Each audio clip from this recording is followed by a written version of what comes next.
r/AITA stepson betrayed me to CPS, so I had him arrested. AITA for having my stepson arrested after he tried to destroy my life. The police officer's handcuffs clicked shut around Jake's wrists, and I felt absolutely nothing. No satisfaction. No regret. Just a hollow emptiness where 8 years of love used to be. You can't do this to me. Jake screamed, his voice cracking as they led him toward the patrol car. I'm sorry about the report, okay? I'm sorry. My wife Sarah was sobbing behind me, her fists beating against my back. Please, don't let them take him. He's just a kid. But he wasn't just a kid anymore. Not after what he'd done. 2 months ago, I was Teacher of the Year at Millfield High. Respected. Loved by my students. Then CPS showed up at my classroom during third period, escorting me out in front of 30 shocked teenagers while whispers followed me down the hallway. The accusation? That I was physically abusing my stepson Jake. The investigation was brutal. They interviewed neighbors, colleagues, students. They searched our house, photographed every room, questioned Sarah for hours. In a town of 8,000 people, everyone knew. Parents pulled their kids from my classes. The principal had to put me on administrative leave, pending investigation. For 3 weeks, I lived under a microscope while strangers decided if I was a monster. The case was eventually closed, unfounded was the official term. But the damage was done. Half the town still looked at me like I might snap at any moment. Parent-teacher conferences became exercises in defensive explanations. My reputation, built over 12 years of teaching, was shattered. Jake had seemed as shocked as anyone when CPS arrived. He played the confused victim perfectly, telling investigators he'd never said anything like that and didn't know why someone would report it. I believed him. We all did. Until yesterday. I'd been looking for my spare office keys when I found them, hidden in Jake's dresser drawer along with nearly $300 in cash and some items I recognized from my locked office.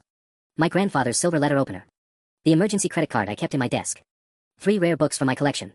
When I confronted him, the truth came spilling out. He'd made the CPS report himself, hoping it would create enough chaos that no one would notice his stealing. He needed money for his girlfriend, he said. For stuff. He thought if CPS was investigating, I'd be too distracted to notice anything missing. I didn't think they'd actually believe it, he whispered, tears streaming down his face. I thought they'd just look around and leave. 8 years. I've been raising this kid since he was 8 years old, since his real father decided being a parent was too much work and disappeared to Seattle. I taught him to ride a bike, helped with homework, attended every soccer game, every school play. When he cried about his dad not calling on his birthday, I was the one who held him. I was the one who said, family isn't about blood, it's about who shows up. And he tried to destroy me. Sarah begged me to handle it privately. We can get him counseling, she pleaded. He's been acting out because of his father issues. Please, we can fix this as a family. But some betrayals are too deep for family meetings and therapy sessions. Some actions have consequences that a heart-to-heart conversation can't erase. So I called the police and pressed charges for theft. All of it. Every item, every dollar. Now my wife is threatening divorce, Jake might be tried as an adult, and I'm sitting in my empty house wondering if I just destroyed everything I tried to protect. Was I wrong? The house felt like a mausoleum after they left. Sarah had thrown some clothes in a bag and driven to her sister's place across town, taking Jake when he was released on bail 6 hours later. The silence was deafening. I kept replaying the moment when Jake's mask finally slipped. After his confession about the CPS report, I'd asked him how long he'd been stealing from me. His answer made my blood run cold. Since last Christmas, he'd admitted, not meeting my eyes. Maybe before that. I don't really remember. 8 months. While I was defending him to CPS investigators, while I was explaining to concerned colleagues that Jake was a good kid going through a rough patch, he'd been systematically robbing me. Planning it. The spare key hadn't just fallen into his hands, he'd made an impression of mine while I was sleeping and had a copy made at the hardware store downtown. The premeditation was what gutted me. This wasn't some spur-of-the-moment mistake. He'd been playing a long game, and I was the mark. My phone had been buzzing constantly since word got out. In a small town, news travels faster than wildfire. Most calls I ignored, but when my principal Dr. Martinez called, I had to answer. Thomas, I need you to come in Monday morning, she said without preamble. The school board is calling an emergency meeting. My stomach dropped. About what? You know about what? Having your stepson arrested 2 months after that CPS investigation, it doesn't look good. Parents are asking questions. The investigation was closed. I was cleared of all charges. I know that. But now it looks like there might have been substance to the original complaint if you're having the boy arrested. People are connecting dots that might not need connecting, but they're doing it anyway. I wanted to explain everything, but Jake was a student at our school. I couldn't discuss his case, even to save my own career. The irony was suffocating, his lies were going to destroy my job twice. After hanging up, I walked through the house like a ghost. In Jake's room, I found more evidence of his deception. A notebook hidden under his mattress with what looked like a detailed plan. He'd been watching my routines, noting when I went into my office, when I locked it, when I was distracted. There were sketches of my desk layout, notes about which items would be easy to sell. But it was the last entry that made me sit down hard on his bed. Asterisk, he actually thinks I care about him. Makes this so much easier. He trusts me with everything, spare keys, alarm codes, where he hides important stuff. It's like robbing someone who keeps handing you their wallet. Asterisk. Below that, in his familiar handwriting, asterisk, CPS report filed today. Should keep him busy for a while. Asterisk. I'd raised a sociopath. This wasn't teenage rebellion or acting out because of daddy issues.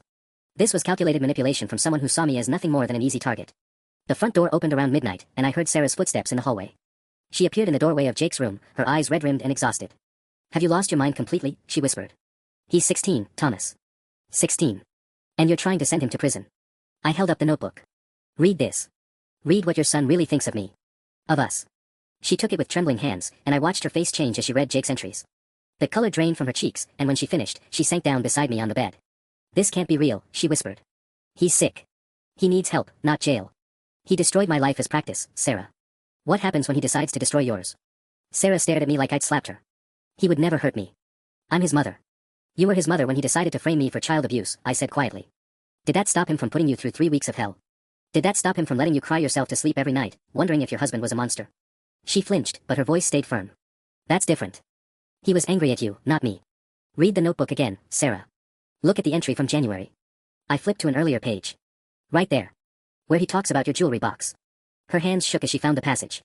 Jake had written detailed notes about her grandmother's pearl necklace, the one she only wore on special occasions. He'd researched its value online. $1,200. He'd even looked up pawn shops in the next county over. He was just exploring options, she said weakly. He never actually took anything of mine. Yet. The word hung in the air between us. Sarah, he's escalating. First it was small items from my office. Then cash. Then he filed a false police report. What's next? She stood up abruptly, clutching the notebook. I need to talk to him. There has to be an explanation. There is an explanation. He's not the kid we thought he was. But she was already walking out, her phone pressed to her ear. I heard her speaking in hushed tones to her sister, asking if Jake was awake, saying she needed to see him right away. Alone again, I went to my office and surveyed the damage. Jake had been careful, taking items gradually so I wouldn't notice immediately. But now that I knew what to look for, the gaps were obvious.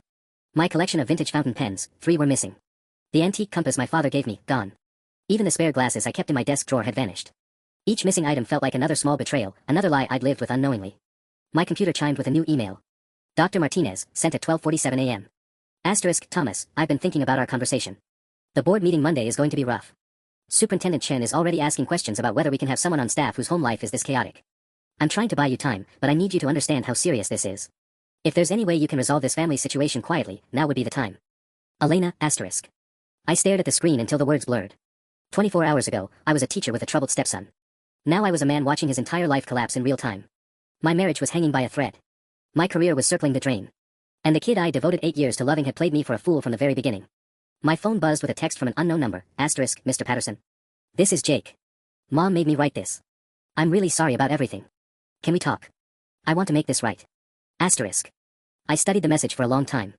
Even now, even after everything, part of me wanted to believe him. 8 years of love doesn't just disappear, even when it's been built on lies. But then I remembered his handwriting in that notebook, asterisk, it's like robbing someone who keeps handing you their wallet. Asterisk. I deleted the message without responding. Outside, a police cruiser drove slowly past our house. In a town like Millfield, they'd be keeping an eye on things now. Checking to make sure the family drama didn't spill over into something worse.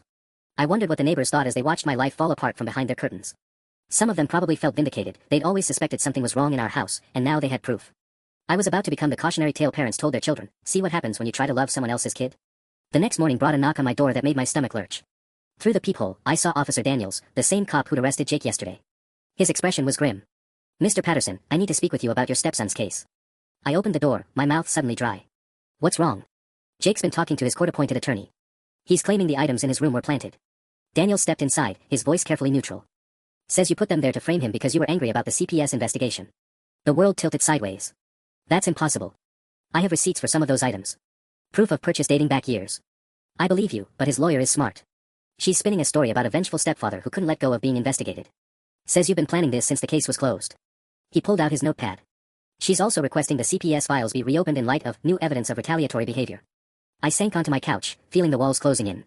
He's turning this around on me. Gets worse. Your wife gave a statement last night saying Jake had been terrified of you since the investigation ended.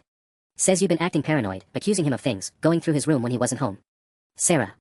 My own wife was helping Jake destroy me. That's not. I was trying to figure out why money was missing from my desk. Why my things were disappearing. I'm not the one you need to convince. Daniels closed his notepad. Look, between us, I think the kid is lying through his teeth. But he's good at it, and he's got people believing him. His mother, his aunt, even some folks at the school are saying you've seemed unstable since the CPS thing. After he left, I called my own lawyer, something I never thought I'd need for dealing with my family. Margaret Chen was expensive, but she was the best criminal defense attorney within 50 miles. Thomas, I'll be direct with you, she said after I explained everything. This case just became exponentially more complicated. If the prosecutor believes there's any chance you planted evidence, they'll drop the charges against Jake and potentially file charges against you. For what? Filing a false police report. Evidence tampering. Maybe even harassment of a minor. Her voice was clinical, matter of fact. A jury would see a man who was investigated for child abuse, cleared on a technicality, then mysteriously discovered evidence against his accuser weeks later. It looks like revenge. What about the notebook? His own handwriting planning everything. Easily dismissed as teenage fantasy. Kids write all kinds of things. Unless you have video evidence of him actually stealing, it's his word against yours. And right now, he looks like the victim. I hung up feeling sick. Jake wasn't just smart, he was brilliant. He'd manipulated the entire situation so that even getting caught looked like part of my persecution of him. My phone rang. Dr. Martinez. Thomas, don't come in Monday. The board moved the meeting to this afternoon. 3 parents have called demanding your immediate suspension pending investigation. One of them recorded a video of themselves explaining why they don't feel safe sending their children to a school that employs you. Her voice was strained. It's gone viral on the county Facebook page. 40,000 views since last night. Elena, you know me. You know I would never. What I know doesn't matter anymore. The district has to protect itself. I'm sorry, Thomas. Really sorry. I stared at my phone after she hung up, watching my career disappear in real time. In less than 24 hours, Jake had transformed himself from perpetrator to victim so seamlessly that even I was starting to question my own memory. The kid who used to curl up next to me during thunderstorms was systematically destroying everything I'd worked for, and he was doing it with surgical precision. Maybe he really had learned something from me after all. The doorbell rang at 7 a.m. Sunday morning, jarring me from the first sleep I'd managed in 36 hours. Through the window, I saw a news van parked across the street, and my blood ran cold. A young reporter stood on my porch, perfectly coiffed despite the early hour, with a cameraman lurking behind her. I didn't open the door. Mr. Patterson. I'm Jessica Walsh from Channel 7 News. We're doing a story about the recent arrests in Millfield and wanted to get your side of. I closed the curtains and backed away, but I could still hear her talking to the camera about allegations of evidence planting and a teacher's fall from grace. My neighbors would be watching this on the evening news, seeing my house on television while a reporter painted me as an unhinged man seeking revenge against a child. My phone buzzed with a text from my brother in Portland, *Jesus, Tom. Just saw you're trending on Twitter. #Millfield scandal. What the hell is going on? Twitter. I'd never even had an account, but apparently I was famous now. I grabbed my laptop and searched the hashtag, immediately wishing I hadn't. The video Dr. Martinez mentioned had been shared thousands of times. A mother named Carol Peterson stood in front of the school, her voice shaking with righteous indignation. This man was investigated for child abuse just 2 months ago. Now he's having that same child arrested. What kind of person does that? What kind of teacher? The comments were brutal. Parents from neighboring districts calling for my teaching license to be revoked. Strangers dissecting my life, my marriage, my character. Someone had even found my old college yearbook photo and posted it with the caption, "Predator in Training." But it was the video responses that made me sick. 3 of my current students had posted their own videos, talking about times I'd seemed angry or weird in class. Normal teacher moments, asking someone to put away their phone, giving a detention for tardiness, reframed as evidence of instability. Sarah's car pulled into the driveway, and I watched through the gap in the curtains as she and Jake got out. He looked pale but determined, like a kid heading into battle. Sarah's face was stone. They walked past the reporter, who immediately pounced. "Mrs. Patterson. Can you comment on your husband's recent behavior?" Sarah stopped, and for a moment I thought she might defend me. Instead, she turned to the camera, her voice steady and clear. "My son Jake is a good kid who's been through enough trauma. He deserves protection, not persecution." The reporter leaned in. "Are you saying your husband planted evidence?" "I'm saying my priority is my child's safety. That's all I can say right now." Jake stood beside her, playing his role perfectly. When the camera focused on him, he managed to look both brave and vulnerable, a kid standing up to his abuser despite the consequences. They came inside, and the house immediately felt charged with tension. Sarah set down her purse like she was placing explosives. "We need to talk," she said. Jake hung back, watching me with eyes that seemed different now. Calculating. I wondered how I'd never noticed before, or if this coldness was something new. "I've been thinking all night," Sarah continued. "About everything. About us." She took a shaky breath. "I want you to drop the charges." "Sarah. I'm not asking, Thomas. I'm telling you. Drop them, or I file for divorce tomorrow." Jake's expression didn't change, but I caught something flickering in his eyes. Satisfaction, maybe. Or just the look of someone watching their plan unfold exactly as intended. "And if I don't drop them?" "Then you lose everything," she said simply. "Me, Jake, this house, probably your job. Is your pride really worth all that?" Outside, I could hear the reporter doing another take, probably describing the tense family meeting happening behind closed doors. Jake finally spoke, his voice soft and reasonable. "I know you hate me now. But Mom doesn't deserve this mess. Maybe we can all just start over. He was good. Really good. If I didn't know about the notebook, if I hadn't seen his handwritten plans, I might have believed in myself. What do you think, Thomas?" Sarah pressed. "Can we fix this before it gets worse?" I looked at my wife, at the boy I'd raised as my own, at the ruins of everything I'd built. The answer should have been simple. It wasn't. I stared at them both, feeling the weight of their expectation. The reporter's voice carried through the window, turning my front yard into a circus. Sarah's ultimatum hung in the air like a blade. "You want me to just forget what he did?" I asked quietly. "I want you to remember who you used to be," Sarah replied. "The man who chose love over anger. Who put family first." Jake shifted behind her, and I caught him glancing at his phone. Even now, in the middle of our family crisis, he was distracted. Or maybe not distracted, maybe documenting. Recording audio, taking notes, building his next move. "I need time to think," I said finally. You have until tomorrow morning, Sarah said. I've already talked to a lawyer. After they left for her sister's house again, I sat in my kitchen and tried to make sense of the impossible choice in front of me. Drop the charges and let Jake win completely, or press forward and watch him destroy what little I had left. My phone rang. Margaret Chin, my attorney. Thomas, we have a problem.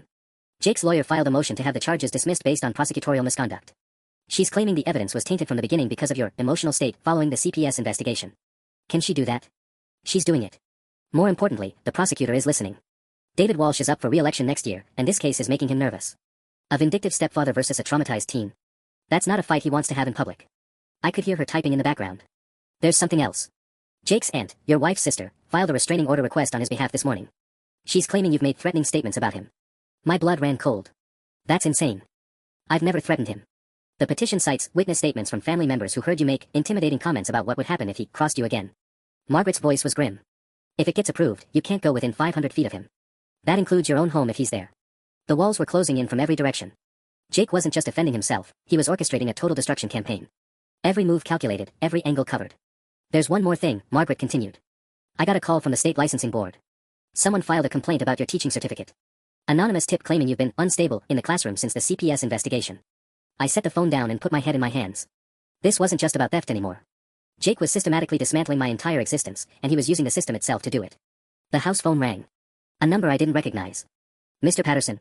This is Linda Morrison from the district attorney's office. I need to inform you that we're opening an investigation into potential evidence tampering in your case against Jake Morrison Patterson. Morrison. Jake had taken his mother's maiden name for legal proceedings. Even that felt like another small betrayal. Investigation based on what? I asked. New witness statements have come to light suggesting the items found in the defendant's room may have been placed there after the fact. We need you to come in for questioning tomorrow at 9 a.m. After she hung up, I walked through my empty house like a condemned man. In the span of 3 days, I'd gone from victim to villain in a story I no longer controlled. My laptop chimed with an email from Dr. Martinez, Thomas, board voted. Immediate unpaid suspension pending criminal investigation. I fought for you, but my hands are tied. Clean out your classroom tomorrow morning before 7 a.m. Security will escort you. I'm sorry. I stared at the message until the words blurred. 24 years of teaching. Gone. Outside, the news van was still parked across the street, waiting for the next development in what had become Millfield's biggest scandal in decades. I was completely alone, and Jake Morrison Patterson was winning every single battle. The questioning at the district attorney's office felt like a slow-motion execution. 3 investigators sat across from me in a sterile conference room while a recording device captured every word. They'd already made up their minds, I could see it in their faces. Mr. Patterson, can you explain why your fingerprints are the only ones found on several of the allegedly stolen items? Detective Morrison, no relation to Jake, thankfully, slid photographs across the table. Because they're my belongings, I said, trying to keep my voice steady. Of course my fingerprints are on them. But if Jake had been handling them for months, as you claim, wouldn't his prints be there too? I hadn't thought about that. Jake was smarter than I'd given him credit for. He'd worn gloves, or wiped everything clean before hiding it. Another detail that made me look like I was lying. The defendant's attorney has provided us with some interesting information, the lead investigator continued. Jake's phone shows internet searches dating back 6 months, searches for what to do if your stepdad hits you and how to report child abuse anonymously. She paused for effect. That suggests ongoing fear, not a false report made for financial gain. My stomach dropped. He could have made those searches to establish a paper trail. To make his false report look legitimate. Or, Detective Morrison said, he was a scared kid trying to figure out how to get help. The timing of your discovery of evidence is convenient, Mr. Patterson. Very convenient. The questioning lasted 3 hours. By the end, I felt like I'd been turned inside out. Every answer I gave seemed to make things worse. When they finally released me, I knew I was living on borrowed time. The parking lot of the DA's office was crawling with reporters. Someone must have tipped them off about my appointment. Camera flashes exploded as I walked to my car, questions flying from every direction. Mr. Patterson, are you being charged with evidence tampering? Did you threaten your stepson? Is it true you've been suspended from teaching? I kept my head down and said nothing, but I knew how it would look on the evening news. Guilty man fleeing justice. At home, I found an eviction notice taped to my front door. Sarah had moved fast, apparently our house was solely in her name, something I'd forgotten from when we bought it during her divorce proceedings. I had 30 days to get out. Inside, half our belongings were gone. Sarah had cleaned out her things while I was being interrogated. She'd also taken items that belonged to both of us, the wedding photos, the furniture we'd picked out together, even the coffee maker we'd bought last Christmas. A note on the kitchen counter, written in her careful handwriting, Thomas, I packed some of your clothes. They're in the garage. Please don't contact us directly anymore. Have your lawyer call mine. Sarah. No endearment.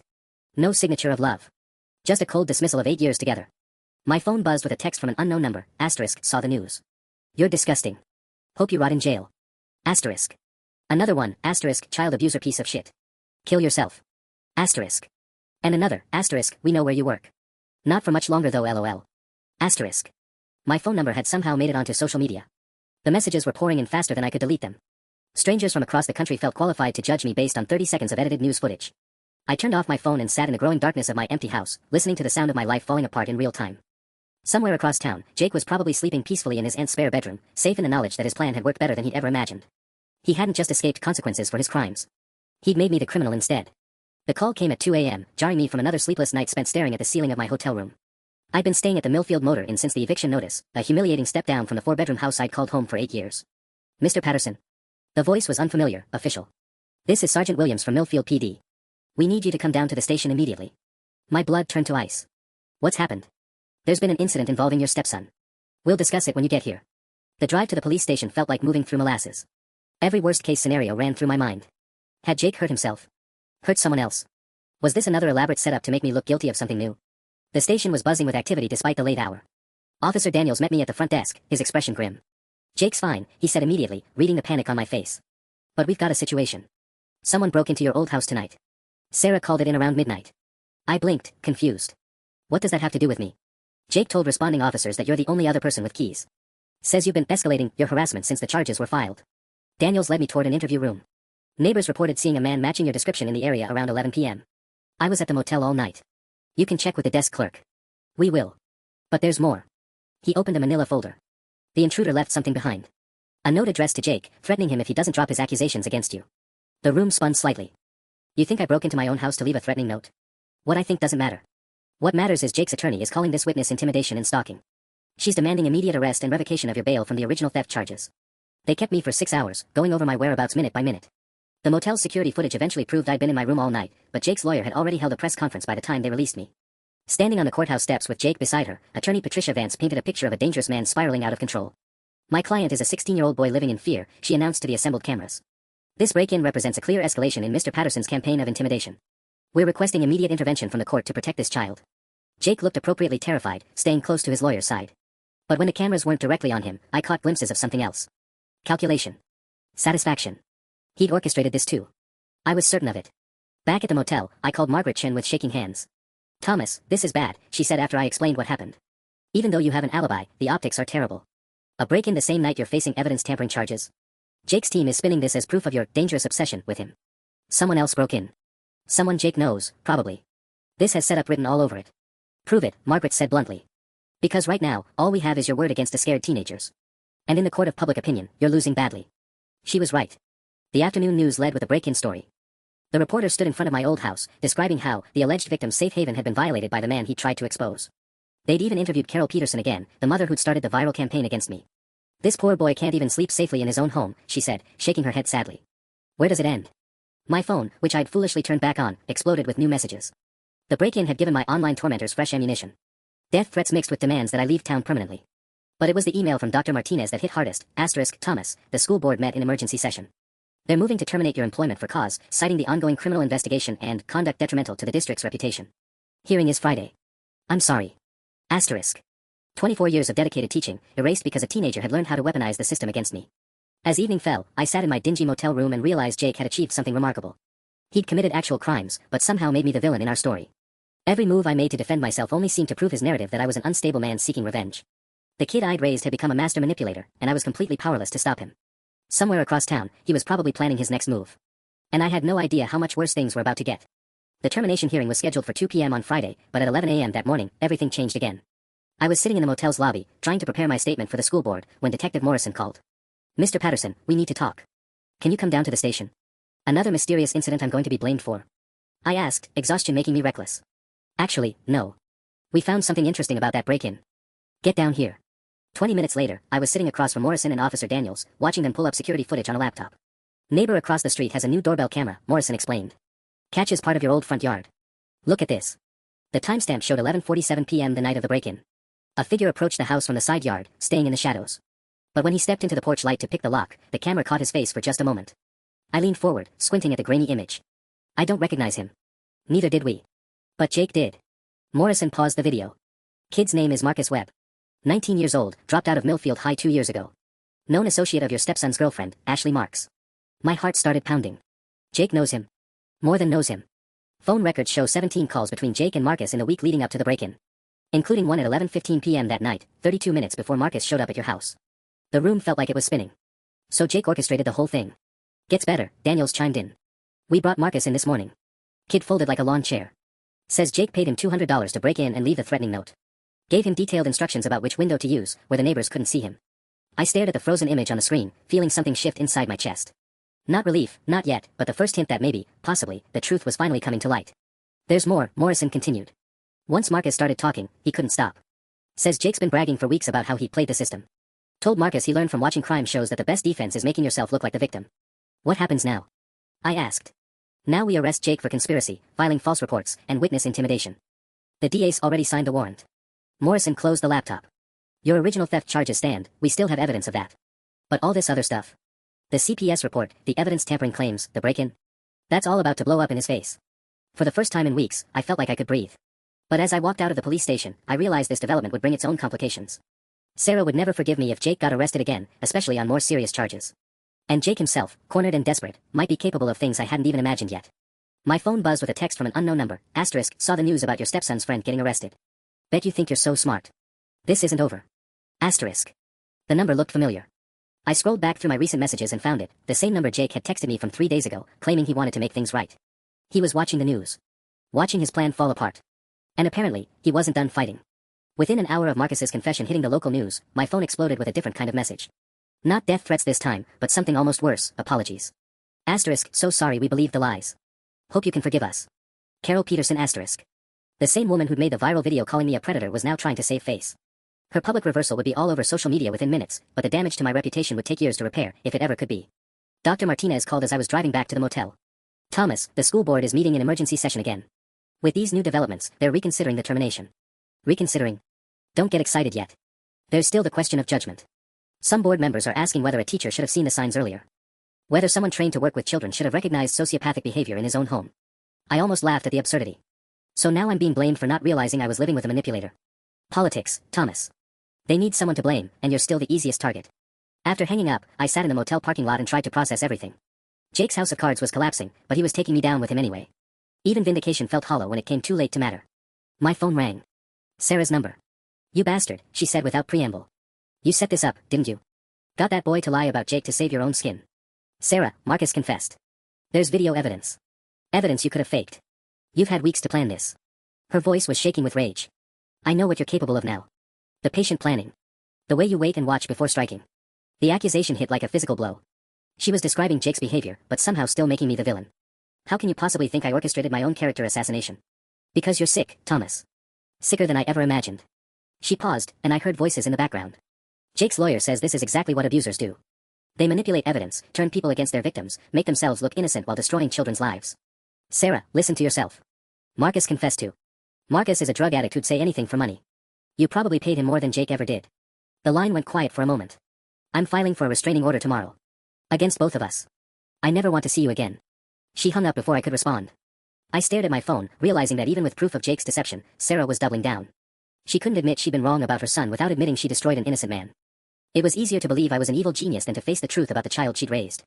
An hour later, my phone buzzed with a news alert. Jake had been arrested at his aunt's house, charged with conspiracy and filing false reports. But the accompanying article included a statement from his legal team that made my blood run cold. These new charges represent a desperate attempt by Mr. Patterson to deflect attention from his own crimes, attorney Patricia Vance had told reporters. We have evidence that Mr. Patterson has been orchestrating an elaborate frame-up, using his position as an educator to manipulate vulnerable young people into false confessions. This conspiracy goes deeper than anyone realizes. They were flipping the script again. Jake wasn't a criminal, he was the victim of my sophisticated plot to destroy him. Marcus wasn't a co-conspirator who'd been caught, he was another one of my victims, coerced into lying. The comments on the article showed it was working. People who'd briefly turned in my favor were wavering again. Asterisk, something doesn't add up here. Asterisk, asterisk, why would a teacher know how to manipulate evidence like this? Asterisk, asterisk, maybe the kid was telling the truth all along. Asterisk. Jake was still playing chess while everyone else was playing checkers. Even from a jail cell, he was controlling the narrative. And I was starting to realize that no amount of evidence might be enough to stop him. The jail visit wasn't something I'd planned. But when Jake's public defender called saying he wanted to see me, some sick part of me needed to hear what he had to say. The Millfield County Detention Center smelled like disinfectant and despair. I sat in the visiting room, separated from Jake by reinforced glass, picking up the phone with hands that wouldn't stop shaking. He looked smaller in the orange jumpsuit, younger. For a split second, I saw the 8-year-old who used to climb into my lap during movie nights. Then he smiled, and the illusion shattered. You came, he said, his voice tinny through the speaker. I wasn't sure you would. What do you want, Jake? To apologize, actually. He leaned forward, eyes wide with what looked like genuine remorse. I know how this must look. But there's stuff you don't understand. Stuff I couldn't tell anyone. I waited, saying nothing. Ashley's been dealing for her boyfriend. Real bad stuff. When I started taking your things, it wasn't for me, it was because they threatened her. Said they'd hurt her if I didn't help move product through the school. His voice cracked convincingly. I was trying to protect her, and everything just spiraled out of control. So you filed a false CPS report to protect your girlfriend's drug dealing? I panicked. When you started asking questions about missing money, I thought if CPS was investigating, you'd be too distracted to keep digging. I never meant for it to go as far as it did. He wiped his eyes with the back of his hand. I know you hate me now, but I need you to know, I loved you. I really did. You were the only dad I ever had. The words hit deeper than I expected. Even knowing what he was, part of me wanted to believe him. 8 years of love doesn't just disappear, even when it's poisoned. Marcus confessed, Jake. We have recordings. Marcus is trying to save himself. His dealer threatened his little sister if he didn't pin everything on me. Jake's voice grew urgent. Tom, Dad, please. There are people involved in this you don't understand. Dangerous people. If I go down for this, they'll think I'm going to talk about their operation. What are you saying? I'm saying maybe dropping the charges would be safer for everyone. Including you. The words came out soft, almost gentle. These aren't high school kids we're talking about anymore. They know where you work, where you live. They know you're the reason their pipeline through the school got shut down. A chill ran down my spine. Are you threatening me? I'm warning you. There's a difference. He leaned back, and for just a moment, his mask slipped. The scared teenager disappeared, replaced by something cold and calculating. You think this ends with me in jail? It doesn't. It gets much, much worse. Before I could respond, he hung up the phone and gestured for the guard. As they led him away, he looked back through the glass one more time. His expression was perfectly composed now. Almost peaceful.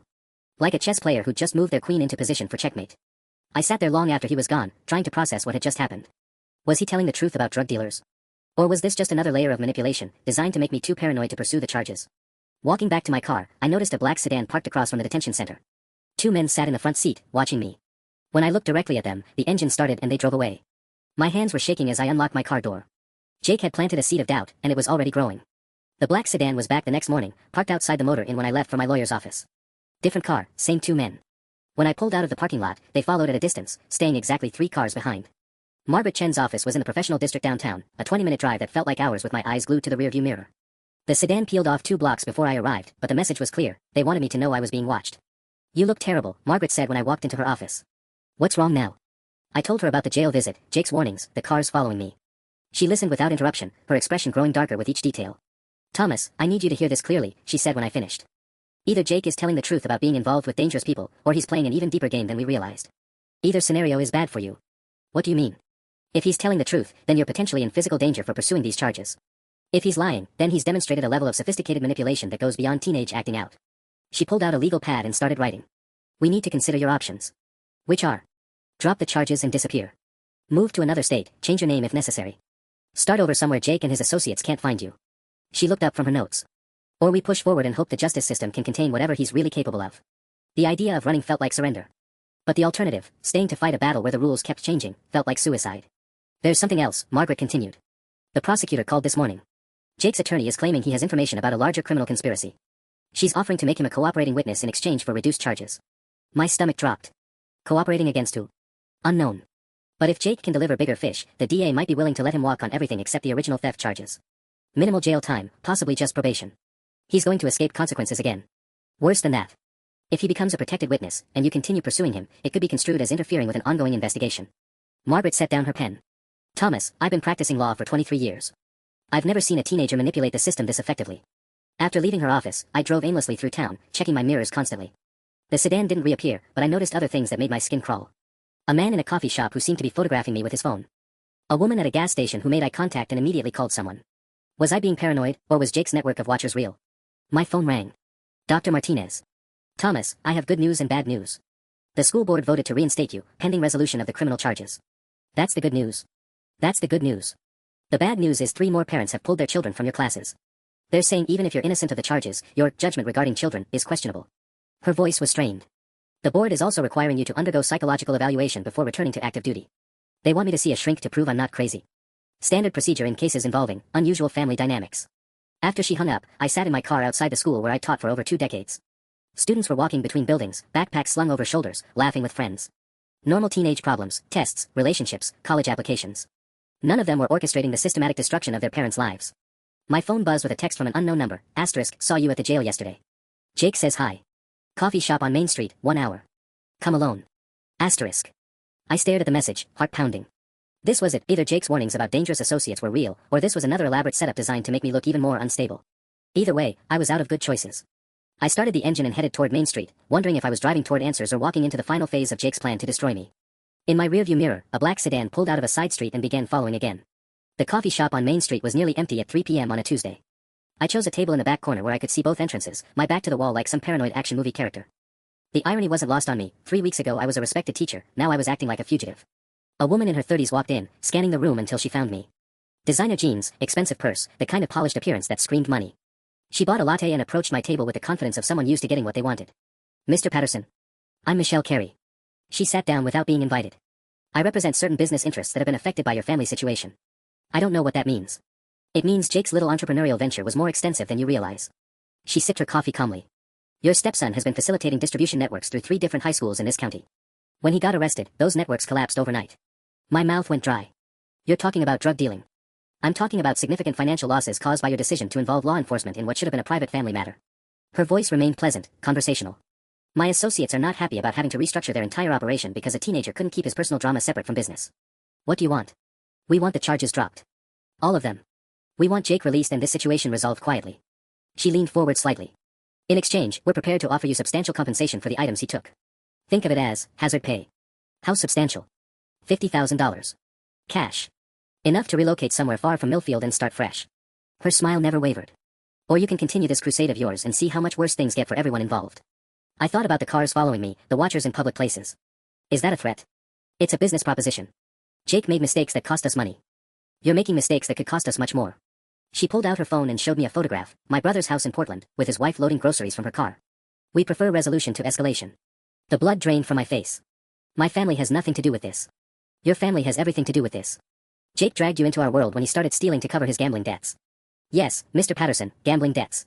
The boy has been betting on college sports online, losing consistently, borrowing from the wrong people to cover his losses." She put the phone away. "The theft from your office was just the beginning. He owes serious money to serious people." My mind was reeling. The drug dealing story was a lie. Partially. Jake did move some product to pay down his debts, but his primary problem is compulsive gambling. The kind that gets people hurt when they can't pay. Michelle finished her coffee and stood up. "You have 24 hours to decide. Drop the charges and take our offer, or watch this situation spiral completely out of control. And if I go to the police about this conversation, then you'll be reporting a polite business meeting where I offer to compensate you for stolen property. Nothing illegal in that."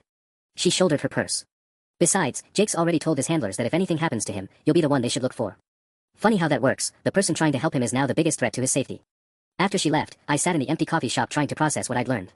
Jake wasn't just a manipulative teenager, he was in debt to organized crime figures who saw me as the primary obstacle to getting their money back. Every move I made to seek justice pushed him deeper into danger, which somehow made me responsible for whatever happened next.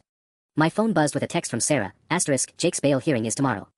His lawyer says with your harassment campaign, he's not safe on the streets. They're asking for protective custody. *. Even from jail, he was still controlling the narrative. And now I had less than 24 hours to decide whether to save him or destroy us both. The bail hearing was a circus. I sat in the back of the courtroom, watching Jake's performance with a mixture of admiration and revulsion. Dressed in a clean shirt and tie his aunt had brought, he looked like every parent's dream of a reformed teenager. "Your Honor," his lawyer Patricia Vance began, "my client has received multiple threats since his arrest. Mr. Patterson has enlisted associates to intimidate Jake into dropping his accusations about evidence tampering." I wanted to stand up and scream that Jake's associates were the ones making threats, but Michelle Carey's warning echoed in my head. One wrong move and my brother's family in Portland would pay the price. The prosecutor, looking harried and overwhelmed, barely put up a fight. "The state believes Mr. Patterson poses a continued risk to the defendant and requests bail be set accordingly." Judge Harrison, a stern woman in her 60s, reviewed the file with obvious displeasure. "This case has become a media spectacle that reflects poorly on our entire judicial system. Bail is set at $50,000 with the condition that the defendant have no contact with Mr. Patterson or any associates." Jake's aunt immediately posted bail. As they walked past my row, Jake caught my eye and mouthed a single word, "Tonight." The courthouse steps were packed with reporters. Jake stood beside his lawyer, playing the role of traumatized victim perfectly. "I just want this nightmare to end," he said into the microphones. "I forgive my stepfather for what he's done, but I hope he gets the help he needs before someone gets hurt." The calculated use of stepfather instead of stepdad wasn't lost on me. Creating distance while maintaining the moral high ground. Even his word choices were strategic. I slipped out the side entrance, but Margaret Chen was waiting by my car. "Thomas, we need to talk. The prosecutor just offered a plea deal." "What kind of deal?" "Drop all charges against Jake, and they'll drop the evidence tampering investigation against you. Clean slate for everyone." She pulled out a folder. "There's more. Jake's testimony as a witness in this gambling operation could put away some genuinely bad people. The FBI is interested." The FBI. Of course. Jake had found a way to make himself valuable to federal law enforcement. Soon he'd be untouchable, protected by the same system he manipulated from the beginning. What if I refuse the deal? Then you're looking at potential federal charges for interfering with an ongoing investigation. These gambling rings cross state lines, Thomas. This isn't small-town politics anymore. I drove back to the motel in a daze, passing the same black sedan parked outside the diner on Route 9. They weren't even trying to be subtle anymore. The message was clear: we're watching, we're waiting, and we're running out of patience. Back in my room, I spread out everything I knew on the cheap pressboard table. Jake's notebook with his original theft plans. Printouts of the social media attacks against me. Photos of the evidence found in his room. News articles chronicling my fall from grace. It was masterful, really. A 16-year-old kid had manipulated police, prosecutors, media, and now federal agents. He'd turned his gambling debts into leverage, his crimes into victimhood, his lies into protection. My phone rang at 11 p.m. Jake's voice, calling from his aunt's house. Tom. I need to see you. Tonight. There are things happening that you don't understand, and people are going to get hurt if we don't fix this. I'm not meeting you anywhere, Jake. Then meet me at the old house. Our house. I still have keys. His voice was different now, urgent and scared. Please. There are men watching my aunt's place. They're not police, Tom. They're waiting for something, and I think it's bad. The line went dead. I stared at my phone, torn between the desire to help the boy I'd raised and the knowledge that this could be his final trap. Outside my window, car doors slammed in the parking lot. Time was running out. I sat in my car outside our old house for 20 minutes, watching the darkened windows and trying to decide if I was about to save Jake or walk into his final manipulation. The street was eerily quiet, no sign of the mysterious watchers he'd mentioned. The front door was unlocked. I found Jake in the living room, sitting on the floor where our couch used to be, looking smaller and more fragile than I'd seen him since he was 8 years old.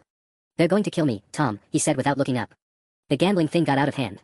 I owe people who don't accept payment plans. So everything Michelle Carey told me was true. He nodded miserably. I started betting online with money I stole from your office. Kept losing, kept borrowing more to win it back. When I couldn't pay, they said I could work it off by selling at school. But you called the cops before I could make enough to get clear. For the first time in months, Jake sounded like the kid I'd raised instead of the calculating manipulator he'd become. Why didn't you just ask me for help? With what? Hey Dad, I stole your money to gamble and now criminals want to break my legs. He finally looked at me, tears streaming down his face. I screwed up everything. Your job, Mom's marriage, our family. And now I'm going to die anyway. I sat down across from him on the bare floor of what used to be our home. The FBI protection is conditional on me having useful information. Problem is, I don't know enough to matter. I was just a small-time runner. He wiped his nose with his sleeve. They're going to figure that out soon. What about your mother? Does she know any of this? Mom thinks I'm this innocent victim you're persecuting. How do I tell her I destroyed our family because I couldn't stop betting on basketball games? His voice cracked. She's better off thinking you're the monster. We sat in silence for a few minutes, listening to the house settle around us. This place had held so many memories, birthday parties, Christmas mornings, homework sessions at the kitchen table. All of it felt impossibly distant now. There's something else, Jake said quietly. The CPS report, the evidence planting accusations, even getting Marcus to break in here, that was all me. But the gambling debts are real, and so are the people I owe money to. I figured. I'm going to disappear tonight. There's a bus to Seattle at 3 a.m. Maybe I can find my biological dad, lay low until this blows over. He pulled a thick envelope from his jacket. This is everything I stole from you, plus interest. Took it from my aunt's jewelry box. I stared at the envelope without taking it. Jake, running away doesn't solve anything. It solves the problem of me being a target. And it gives you your life back. He stood up, shouldering a backpack I hadn't noticed before. In a few months, when I'm safely gone, I'll send letters confessing everything. Clear your name completely. What if they find you in Seattle? Then at least you'll be safe. And Mom can remember me as her innocent boy instead of the kid who destroyed everything. He headed toward the door, then stopped. Tom. For what it's worth, I really did love you. Before the gambling, before the lies, you were the best dad I ever had. He was gone before I could respond, disappearing into the night like a ghost from our shared past. I sat alone in our empty house until dawn, holding an envelope full of money and wondering if I'd just let my son walk away forever or finally escape the most elaborate manipulation of my life. The morning news would report that Jake Patterson Morrison had violated his bail conditions and fled the state. I never saw him again. But 6 months later, a letter arrived with no return address, containing a full confession that restored my reputation and freed me from a nightmare I thought would never end. Sometimes love means letting go, even when it breaks your heart.